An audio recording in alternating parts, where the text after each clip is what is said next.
Hello, it's your favorite sports Unc here. Don't forget to hit that subscribe button to join the fastest growing community on YouTube. Remember, Nightcap doesn't happen without you. So please subscribe or you're going to make Ocho cry. Joe, Candace Parker stands on business. Doesn't like Geno Auriemma out of respect for Pat Summitt beef with him.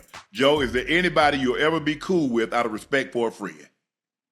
Is there anybody I would be cool with? So if he's not cool with your friend, that means he's not cool with you. Yeah.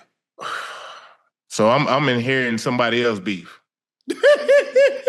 I'm asking. I'm trying to Yeah, that's basically it. Because you do got people who move like that now. Yeah, for sure. You got people who move like that now. If we real close friends, you my best friend, and you don't like this, that, and the third, nah, I ain't gonna be mixing and mingling with them, nah. Right. But if me and you just associates, you know what I mean, and you tell me somebody, I mean, they ain't got nothing to do with me. Yeah, exactly. But so that's how I am, because my best friends, Bucket and Burns, like they know me, I know them. If they don't rock with you, you really flawed. Absolutely. So my antennas need to go up, and so I need to stay away from it. Yeah, I'm the same way. So like if my close friends, guys who I grew up with, they tell me, oh man, I don't mess with XYZ. All right, cool. We ain't messing with them. I see him, I ain't gonna mess with them neither. Yeah, I'm exactly. Like that. I'm like that, yeah. But now, if me and you, we just associates, you cool, but you tell me they ain't got nothing to do with me, brother. They ain't got nothing to do with me. Yeah, I don't do that inherited beef. Nah, I ain't inheriting nobody beef now. But it's different now. We're on a team. Like when I went to the Broncos, we hate the Raiders. Raiders ain't never did nothing to me. I used to like the Raiders. Now I hate the Raiders too. I hate Kansas City. Yeah, for sure. Yeah. In professional sports, it's a lot different.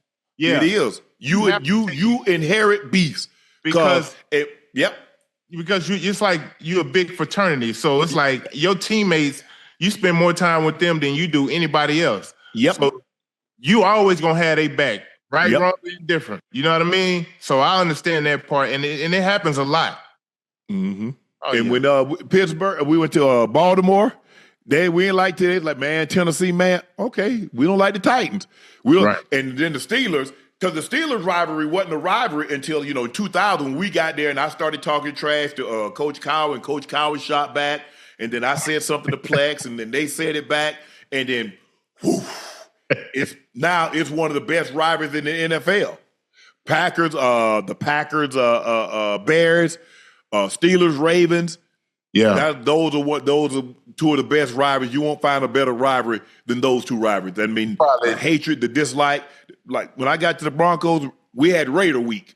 We hated the Raiders because, and then Mike Shanahan became our head coach. Mike was the coach for the Raiders for like 20 games. And then Al Davis fired him and then wouldn't pay him his money. Told him, he said, guess what, sue me. It'll cost you more than what I owe you in lawyer fees. So Mike just said, forget it. So Mike told us the story. Oh, that man, you won't pay? Okay, we're going to beat the hell out of his team. It's probably trash talking the entire game, even leading up to the game. Man, please. The Raiders, man, all they do. See, and the thing with the Raiders, if you like football, Joe, the Raiders are one team. You ain't really got to study no film because they're going to be right there in front of you. They're going to play man coverage. Every snap. Every snap. Mano y mano. Mano y mano. Okay, I like that. And they're going to cheap shot you, but I'm going to get my lick back on somebody. I'm going to get you, I'm going to get your teammate, but somebody going to get got. Same thing with Kansas City. Well, when they had Kevin Ross and Albert Lewis what really made me a Hall of Famer, a Pro Bowl player, because I felt if I can beat him, because he was the toughest defender I ever had to go against. And then they got Carter and they got Hasty. Man, please. Probably made you a better player too. Absolutely. But they were dirty. Joe, man, they were dirty, man. Hey, I know them type, man. I know them type. Hey, look, ain't nothing like playing against. Hey, because when you play against somebody who's dirty, you understand what you got to bring to the table that day. Yes. You know what I mean? You can't be. You got to keep your head on a swivel. Yes, sir. You can't be playing. Yeah, I know. Dale grew up in Georgia. Dale Carter, he from Georgia. And he do something cheap. I'm like, man, God, Dale, why you can't just chill this game? Let me get out of here, man. I don't want to have to do something to you or to your teammate. Damn.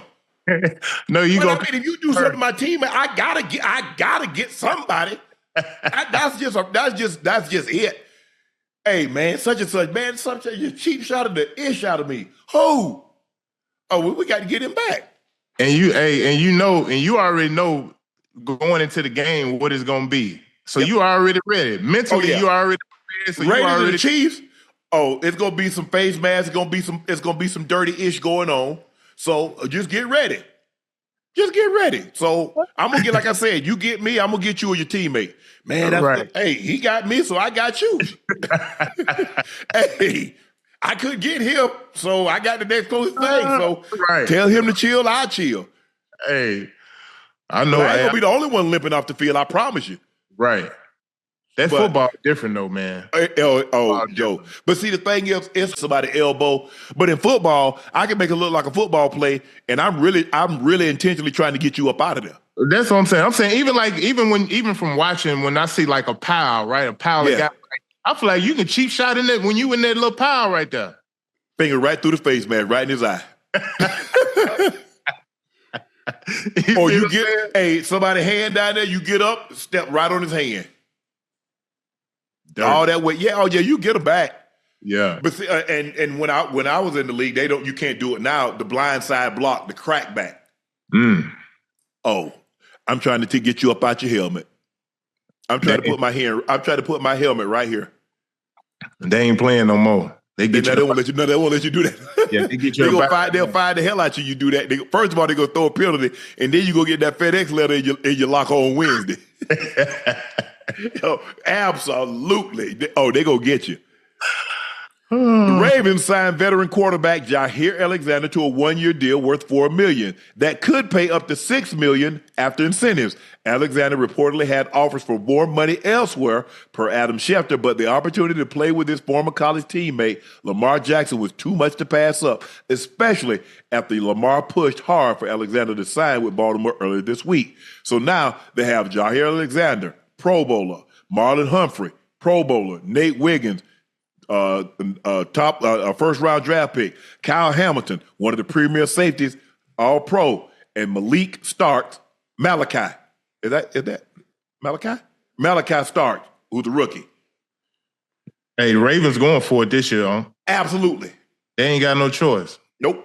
They ain't got no choice. They going zero. Look, they already know they're gonna get great contribution from Lamar. Yep. And Derrick Henry. Yep. And to add some of them blue collar workers around them guys who can defend. I think that's what they're looking for. They gave Derrick Henry, they made him the third highest paid running back. Then you signed Rashad Bateman to a long-term deal. Lamar is in line to get an extension. He's going to get money. You got Zay Flowers, who was phenomenal last year, made the Pro Bowl, but he got hurt that last game and ended up missing the playoffs. And now defensively, you got Roquan Smith, who's one of the better middle linebackers. You got Marlon Humphrey, who's tremendous at the slot. Jair, if he can stay healthy, that's been his issue the last several years in Green Bay. He couldn't stay healthy. And then, them trying to push him to get on the field, he's like, I'm not healthy. When I'm out there, I'm looking bad, so I'm putting bad tape out there. So he's like, we knew it was just going to eventually it was going to end with them. But I like this move. They're one of the better teams now from top to bottom, offense and defense. We know what they represent offensively with Lamar, who's always going to be in the MVP discussion. Derrick Henry, one of the two best backs in football. Top three, him, Christian McCaffrey, and Saquon. Now Lamar's going to have to do it. I just need to be Lamar in the postseason that we see in the regular season. That's it. I don't need him in a cape, but I just need him to be him in the postseason like he is in the regular season. And he does such a great job. To go back and look at his stats, great job protecting the football. And for some ungodly reason, and I don't know if he's putting too much pressure on himself, but the turnovers happen. Well, I think turnovers get you beat. In the postseason, things are a little different. Teams game play a lot harder. Even that defensive front, knowing they got to get after the ball a lot more. Like in the regular season, Lamar's pretty much freely. He playing free. he's out there having fun, running around, throwing touchdowns. And the postseason, man, it's a lot different. It's a lot different in the postseason in basketball and football. And, for like you say, for whatever reason, them turnovers just been killing them in the postseason. So I look forward to them, learning from their mistakes. And obviously, it's a great chance for them to, finally get him one. The thing is, Joe, what I tell people, the thing that people that love about football is that you guys, if you play a series sport, basketball, hockey, baseball, which means best 2 out of 3, 3 out of 5, 4 out of 7.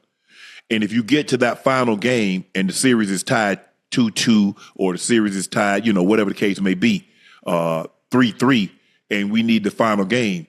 In the NFL, every football game is a game 7. Yep. And you're dealing with the finality of it. See, in the regular season, okay, hey, guys, we're going to flush that one. We're going to move past that one. X, Y, and Z is on to the next. But there is no tomorrow when you play football in the postseason. Tomorrow is next year. Yeah. And you go in and you're going to get your stuff. And if you don't lose that game, they're going to give you a hefty bag. And you're going to put your stuff in there. You're going to clean out your locker. And you're going to go talk to the general manager. You're going to talk to the head coach. You're going to get a clean bill of health from the trainers, how you feel, anything, blah, blah, blah. If you're going to have surgery, you're going to sit you up for the surgery. It's over.